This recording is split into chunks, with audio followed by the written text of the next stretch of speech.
Sasa sister, kitu gani? Ona. Ni wiki. Ewa. Ufisha ni iki? Ufishwa ni iki? Ni wiki.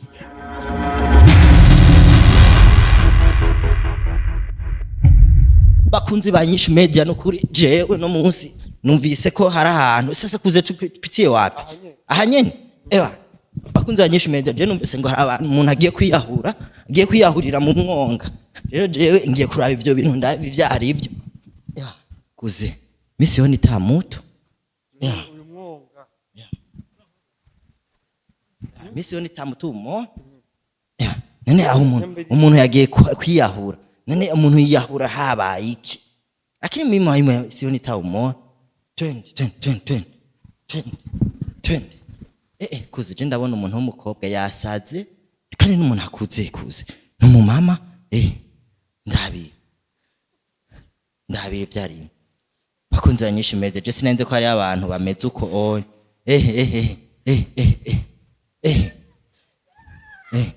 bakunze INYISHU media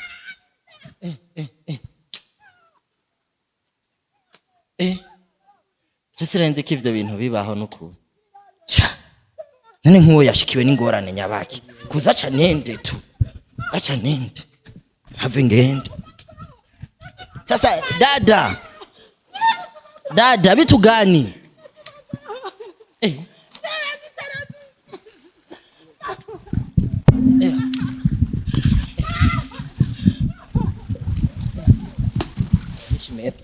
Sasa sister, kitu gani?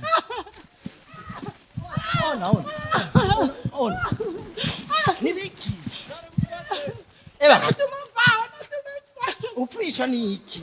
Ufishwa ni iki? Ni wiki.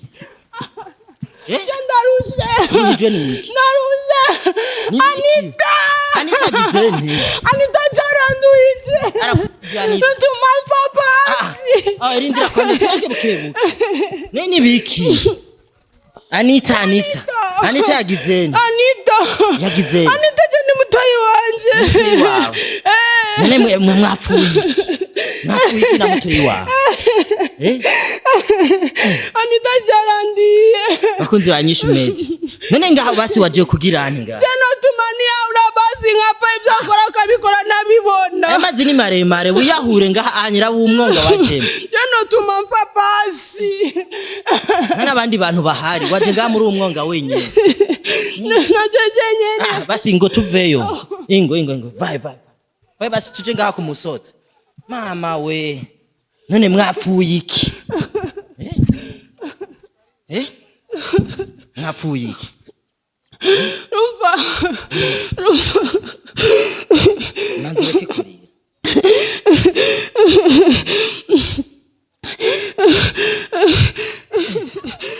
Nene sister twe twumvise amakuru ngo hari umuntu babonye ngagiye kwiyahurira umwonga kandi nivyo tugusanze nituzi impamvu wowe waje muri uno mwonga ivyo wowe waje gukora Jena nje kwiyahura impamvu nyabaki uyahura kubera Anita mwene wacu yagizene yapfuye yagizene je tuvuka mu muryango w'abana babiri mvuka mu muryango w'abana turi imfuvyi jewe Angel na Anita papa yarapfuye na mama yarapfuye mama agomba gufasha nsigira Anita mbwira ngo nze ndamurere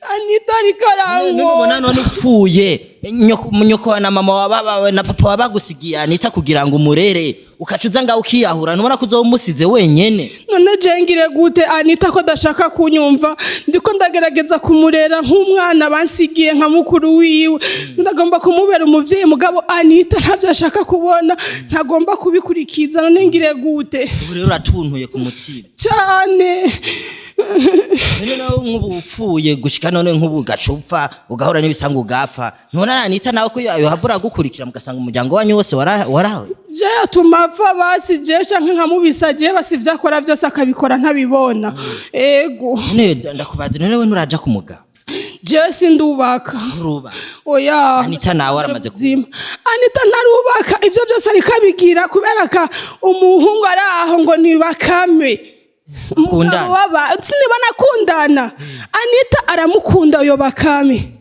numva bakame twarakuranye twakuriye twese hamwe twatuvuka kumubone hama rero Anita acaja gukunda uwo muhungu bakame mugabo bakame akaba arafise uwo bakundanye uwo yishimiye akamuhora ngo nuko atabona bukeye neza ngo ashaka bakundane ngo abe umugabo wiwe bakame nawe yifite ibaze bakame yifitiye umugore jera ndagirirwa ubuntu ndaronka akazi muri Kenya ndabwira Anita mwene wacu urabona twege ko turi imfuvyi papa na mama badusize ngiye kurondera ndagusubize ku ishuri na hamwe hose papa na mama bapfuye baragurishije tuhagure asubira twegukira natwe tube nk'abandi bana mu gisagara ariko ka Anita hakonda murungikira amahera ngo akora imigambi agacaje kuyata inyuma y'umuhungu w'abandi ngo ni bakame agerageza kumwicisha mu nyuma baramufunga yishe umuntu bamujana mu mpimba kugira ndamukuze namukuje kuri 20 million washobora kwibaza ico kintu rero we agashavuki wawe kose na amafaranga ugumusesagura nibiki ugumusesagura byose ribyo byagushavura ego nico gituma je nahisemo basi kwiyahura Anita agira ivyo ashaka jewe ntabona basi agira ivyo ashaka utabona ego nimbaja mu rugo rukundo niwe muhungu nimbagira gute nkubibaze uyu mwana je sinzi umutima yawe kuyubwicaye hari umudokiteri w'abandi aheruka kumwica inde umudokiteri yaraje ngo aje kuvura bukeye neza umutwe wawe numwica nyumwe sinzi ukuntu kubarira ni hatari ndumva ruhiye kuri inosi ariko nawe kuca ufata ingingo yo kucaza ngaha mu mwongo ukiyaza kwiyahura ni ibintu bitaryoshe none gashangire gute nguma ndiko ndagogwa ndiko ndabona kweri ndumva ni hatari bakunzi ba INYISHU media twege nimuze mutubarira nga INYISHU media ngo ntirikirafasha abantu ngibazanira inyishu zabo nk'umuntu mubona nga anyaraje kwiyahura none sister kucuza ngaha muri umwo none usubiye mu mazi reka nusubire kuja muri aya mazi oya aya mazi vayo ara uratwagwa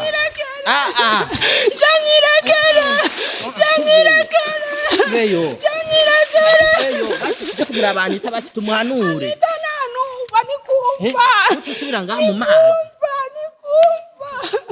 nikumva ka Anita none wivyawe na Anita none ubona bizoherera he none ko adashaka kumva nguma kashaka kwica abantu none nawe ushaka nawe wiyica uveho agira idashaka je ntabibona basi agira ivyo ashaka utabibona ariko nawe tuguhanure nawe ureke ibintu byo kwiyahura we ntiwasomye ijambo ry'Imana bakubarire ibintu vyerekeranye no kwiyahura nubwo uzoja mu ijuru wariyahuye udashikayo ego rero wetsindisha avu Anita ni mutoyi wawe kandi mutoyi wawe urashobora kumuhanura mu mpanuro nziza mukicara ugakoranya n'umuryango kababarira ikibazo musanzwe mufise ego turandashobora muri imfuvyi ntabandi bantu ho mu miryango iwanyu turabafise mugabo ntibadukurakeranye ntibatwitayeho tukiri batoya baje mubaho nk'abarobere ego yo Anita rero nawe nyene hajya hari gihe twosanga nawe nyene hari ikikomera afise mu mutima wiwe twige tudashobora kumenya je ntavyo nomenya kuko nta kintu na kimwe ciwiwe yigeze afata umwanya ngo ambwire